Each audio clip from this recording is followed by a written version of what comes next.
What's up, guys? This is Glock Shooter back with some squad team deathmatch on Laguna Presa. I think that's how you pronounce that.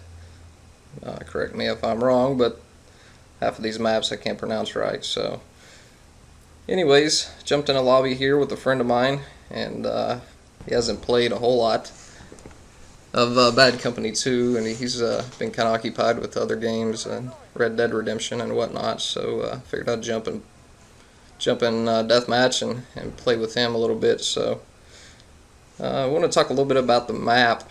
This is a map that on squad team deathmatch, or basically any mode, you're going to encounter a lot of bushwookies. And I guess they see the foliage and they think they're gonna hide out and blend in and whatnot. So, and in the most of the time that works for them, but I've kind of discovered a way to counter that, and the way I do it is to run an assault class with the lightweight kit without the red dot. I have been using the XM8 with lightweight, and I really that was kind of my bread and butter gun when I first started playing Bad Company 2. So I figured I would, give it a little switch up here and go to the M416 with the 443 as a secondary. And I tell you what, it's really hard to beat this gun, and I don't really see a whole lot of people using it. So, a couple things to remember is this hill right here. You're always going to have guys. It seems to be the like a center point. Some people spawn around right in here where I'm at here now, and it seems to be a heavily traveled area for just about anybody. So get used to you don't really want to stay elevated. You don't want to stay high on the hill for very long, because that definitely puts you at a disadvantage. And I tried to shank that guy, seen blood, and I think Kramer agrees with me there. That was some bullshit. So luckily for me, I had my surround sound on here, and I was able to hear quite a bit. Put it on war tapes sometimes, and I'll tell you what, it it really brings out the sound and whatnot of. It sounds like a damn horse and buggy running behind you here. So throw that grenade there. About blew myself up. I do that several times, and hear this guy back here, so I decided to come and investigate, and lo and behold, I believe they just started spawning there. So another thing I noticed that really helps me a lot in a squad team deathmatch is to spawn in the random spawn location, and not always not always on your teammates. And of course that varies on the situation that you're going to be into, and if they're taking fire, and watch the mini map before you spawn in and kind of get an idea of where your enemies are going to be. So take that into consideration next time you play squad team deathmatch, and it might help you be a little bit more successful. And a good surround sound. This guy, I heard him fell with his knife, and that's pretty common in Bad Company 2. And I'm not going to complain terribly about it, because that's what I really hated about Modern Warfare 2. So so I was able to just strafe this guy here. That's another useful tip. Especially if you're running and gunning like I am here, you're going to run close quarters to your enemy in a split second, due to the spawn points, and you really can't see shit in this map here. So you basically, you're in their face before you know it. So a good thing I like to do is, if immediately, I discover that I try to use I don't know if it's hand-eye coordination or if it's just peripheral vision when you get in the zone. It's something you develop after after many games of run and gun style, and that was my bread and butter in all of the Call of Duty series, and still is. It's probably why my KDR isn't over a 2, and you know, I'm not really a KD fan, or I'm not going to stroke my stats and my ego and talk about all that, you know, unnecessary bullshit. It's, you know, it's a game, and you know, it's a game to have fun with and kind of relax. And you know, when I come home at the end of the day, I don't really want to worry about my damn stats and shit. You know, I just want to you know, kill people and and have fun. So that's what I do. Which brings me to another point.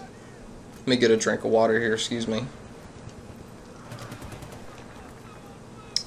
I think having fun and having a, you know, supporting your team, you can do both at the same time.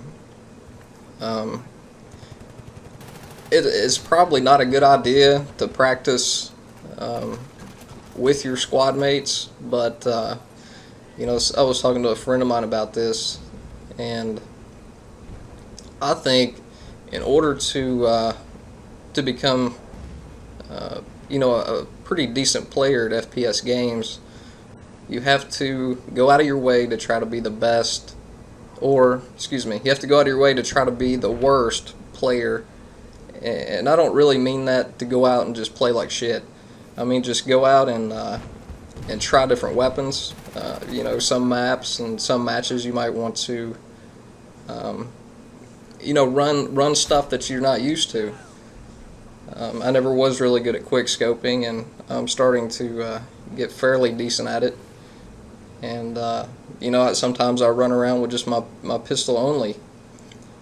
And I just like to push the limits of the weaponry that's offered in many different games. You know, and just kind of see how far I can go with it. And you know, that goes a long way when you're you know, you run into a close quarters battle, or in a really hard fought rush map, or squad team deathmatch for that matter. So, and I'm sure that probably doesn't make a whole lot of sense. And you know, if it doesn't, shoot me a comment or something, and we can discuss it. But you know, I'm not saying, you know, just go out and play terrible, but you know, just like here, throw lightweight on and stay moving. That's something I haven't done in, you know, probably a month or so, because when we play as a team, we kind of, you know, tend to play more methodical and stuff like that. So, but it never hurts, especially when you're in the mood, like I was in the mood here, to to just kind of run and gun and put lightweight on, and you know, I really miss running my kit like this, and I'll probably do a whole lot more of it. So, had a couple recons on our squad, and a couple of them wasn't running mics, which sucks, because mics have a huge advantage in this game. You know, call outs, and you know, it can be kind of difficult on this map, especially because you really don't know where, you know, I'm in this set of trees, or you know, it's kind of hard to, you know, to let your squad and team know where the hell, you know, the enemies are at on this one. So the best thing to do is get up with them, maybe get in a private lobby, and you know, mark some points and some locations that you can possibly use when you get in game. So, you know, that big hill, I call it the hill, hamburger hill, whatever you want to call it, but that I don't like to run on top of it a whole lot. I like to kind of, I don't know, it's not really the bottom of it, it's just sort of like I kind of hug the edges.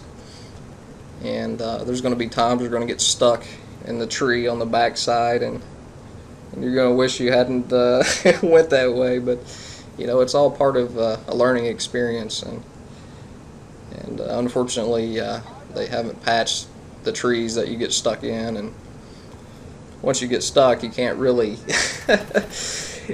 get out. I mean, blow yourself up. Hopefully you have a grenade or something like that, or you just, wait for somebody to come, or basically you have to exit out of the game, which is pretty terrible. So, but some of the best advice I can give you again on this map is to stay moving. And any squad team deathmatch, you don't want to hang out in one spot very long, because the enemy will find you and they'll spot you out, and it's just going to be you're not going to have very much success from that point forward. So that's why I like to use lightweight pack quite a bit. And the other day I was just kind of messing around with different guns and different kits, and I thought, hey man, I'm gonna run the lightweight kit again, and this guy gets stuck in the tree, and I end up killing him, by the way. Poor guy. I feel his pain, but no, do some unusual things. Just like right there, the enemy, I started strafing to the right, and I didn't go prone because you can't go prone in this game. But when I run into a situation like that, I'll either jump and jump to the right or to the left. Most of the time I jump to the right, being right-handed. And sometimes I'll just kind of duck down and strafe at the same time.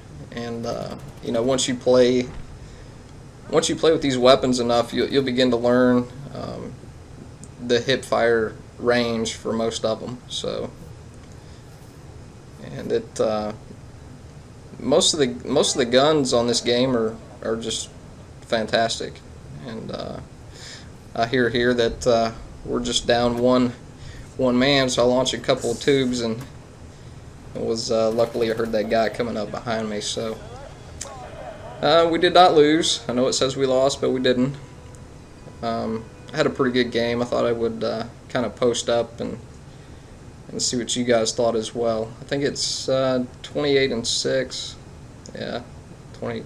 Yeah, I believe it's 28-6. I have a hard time seeing on Sony Vegas, but anyway, guys, thanks for watching. Rate, comment, thumbs up, thumbs down. I don't really care. I'm just glad you guys watched. So take care, guys, and we'll see you soon.